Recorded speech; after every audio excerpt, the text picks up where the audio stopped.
भाई, मीरान, भाई आप ठीक तो ही ना? रेहान, तुम ठीक हो ना बेटा? तुम ठीक हो? अस्मा आंटी जल्दी से पानी ले आओ। शहरयार, जल्दी से जाके पानी ले आओ, जल्दी।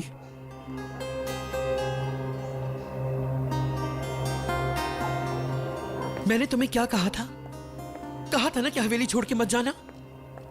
आगाह किया था कि अगर तुम हवेली छोड़कर गए तो इस हवेली को लावारिस समझकर वो या तो यहाँ पर हमला करेंगे या फिर तुम्हें जिंदा नहीं छोड़ेंगे, याद है? लेकिन तुमने मेरी एक ना मानी और जो चाहा वो किया। अब तुम्हें समझ आया कि यहां से जाने से क्यों मना किया था मैंने?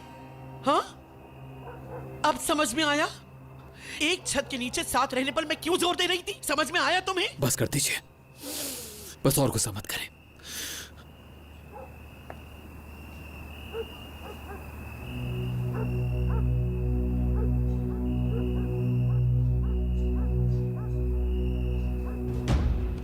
तुम ठीक हो? शुक्र है, बहुत शुक्र कि तुम्हें कुछ नहीं हुआ।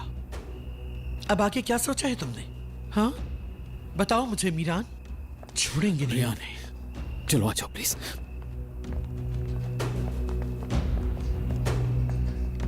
पानी लेकर आओ जल्दी।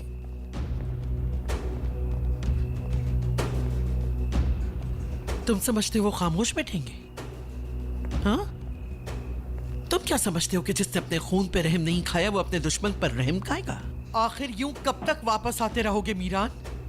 तुम्हें इस खौफ में मुब्तला करके तुम्हारे हवासों को मुअत्तल करने वाले जब तक मुझे अपने पोते को खोने का दुख नहीं दे देंगे वो लोग चैन से नहीं बैठेंगे।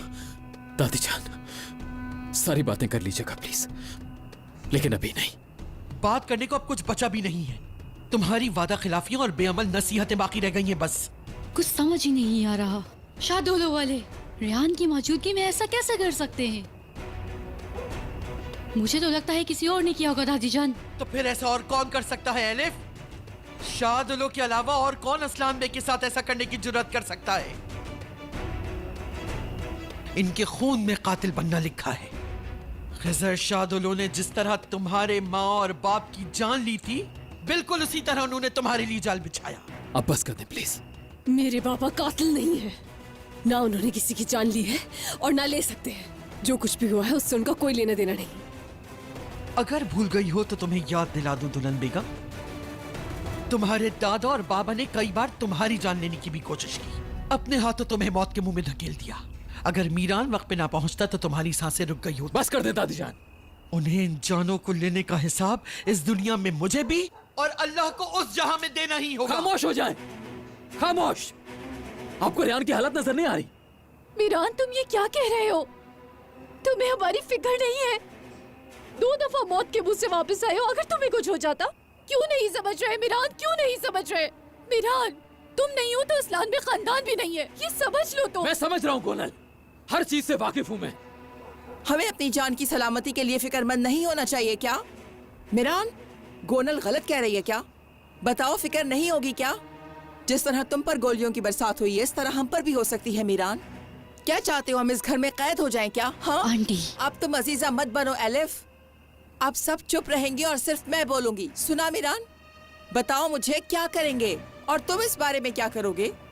शादोलो हमें जान से मार दे, क्या इसका इंतजार कर रहे हो तुम? मैं आपसे कह रहा हूँ आंटी, ऐसा कुछ नहीं होगा। बस बहुत बोल लिया सबने, अब खामोश हो जाए सब। मीरान, तुम अगर सिम का तायुन किए बगैर तैरोगे तो डूब जाओगे, याद रखो। और मैं उस पानी के बहाव को अच्छी तरह जानती हूँ। तो महज इस लड़की के प्यार में मुब्तला होकर इस लड़की के खानदान का असल चेहरा बेनकाब करने से बाज रख रहे हो खुद को?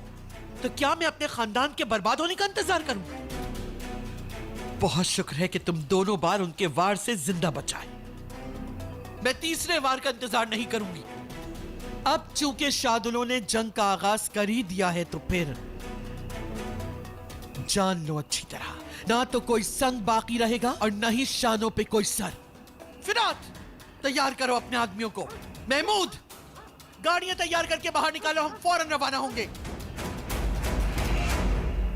मीरान, प्लीज कुछ करो। दादी जान, आप कुछ नहीं करेंगी। जो करना है मैं करूंगा। मीरान, देखो रेहान, अगर उन्होंने सब कुछ मेरे साथ अकेले में किया होता तो मैं कुछ ना करता, खामोश रहता। लेकिन ये मसला बढ़ गया है। जब उस घर में हम पे गोलियों की बरसात हो रही थी तो मेरे दिल का हाल सिर्फ अल्लाह जानता है। जो कुछ भी हमारे साथ हुआ उसकी कोई माफी नहीं होगी, ना ही कोई तलाफी। ये मजाक नहीं है रेहान। जब तक तुम्हारा मेरा साथ है मैं हर उस चीज से लड़ जाऊंगा जो तुम्हारे सामने आएगी, चाहे उसकी वजह तुम्हारा खानदान ही क्यों ना हो। मैं अब किसी पर भी रहम नहीं खाऊंगा रेहान। यहां बात तुम्हारी जिंदगी की हो रही है रेहान। अगर तुम भी मुझे रोकोगी तो भी मैं किसी सूरत नहीं रुकूंगा। मिरान प्लीज रुक जाओ। मिरान,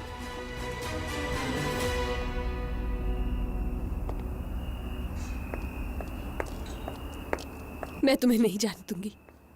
रेहान, जब से मेरी जिंदगी में आई हो वो तुम्हें मुझसे अलग करना चाहते हैं। हमारी नई जिंदगी की शुरुआत में उन्होंने हम पर गोलियां बरसा दी। वो तुम्हें मेरे साथ नहीं रहने देंगे रेहान।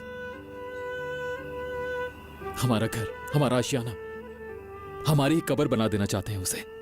उन्होंने मेरे दिल को बहुत बड़ा गम देने की कोशिश की है रेहान, लेकिन अब मैं मजीद ये सब बर्दाश्त नहीं कर सकता। मोहब्बत ने न सिर्फ तुम्हारी अक्ल को बल्कि तुम्हें भी कमजोर कर दिया है मीरान। अगर तुम रहमदिली दिखाओगे तो तुम्हारी इस रहमदिली को वो तुम्हारी कमजोरी समझेंगे। अगर इस वक्त एक कदम भी तुम उठाओगे तो जहन नशीन रखना, पूरा असलान बे खानदान तुम्हारे साथ खड़ा होगा, बसाते खुद मैं भी। लेकिन अगर तुम रुक गए तो याद रखना मैं इस बार रुकने वाली नहीं। दादी जान, देखो, तुम्हें अपना बनाकर दोबारा खोने का डर मैं बिल्कुल भी बर्दाश्त नहीं कर सकता रेहान। मैं किसी भी सूरत में अब उन्हें तुम्हें मुझसे छीनने नहीं दूंगा। अगर उन्होंने तुम्हें मुझसे छीन लिया? मत करो रेहान, मत करो प्लीज। मेरे साथ ऐसा मत करो, मत करो, समझी? नहीं मिरान, रुक जाओ। मेरा टूटा हुआ दिल, मेरा गुस्सा, मेरा दर्द, सब कुछ भूल जाऊंगी, लेकिन ये जानते हुए कि वो तुम्हें मुझसे छीन लेंगे मैं बर्दाश्त नहीं कर पाऊंगी, नहीं कर पाऊंगी। तुम्हारा इस तरह जाना जान ले लेगा मेरी। मैं बात करूंगी उनसे मिरान। हाँ, मैं संभाल लूंगी सब कुछ। इस आग को बुझाने के लिए एक मौका तो दे सकते हो ना मुझे तुम। प्लीज मत जाओ, रुक जाओ, प्लीज रुक जाओ। लेकिन कैसे रेहान, कैसे रुक जाऊं? वो सब तो पहले ही तुम्हारी जान लेना चाहते हैं। तुम चाहोगे भी तो कैसे रोक पाओगी उन्हें? क्या करोगी? मैं तुम्हें अपनी जबान देता हूं, वादा करता हूं तुमसे, ना ही मैं उन्हें तुम्हें मुझसे छीनने की इजाजत दूंगा, ना ही उन्हें इजाजत दूंगा कि वो मुझे तुमसे छीन सके। मीरा, मैंने तुमसे पहले भी कहा था, रेहान नहीं तो मीरान नहीं।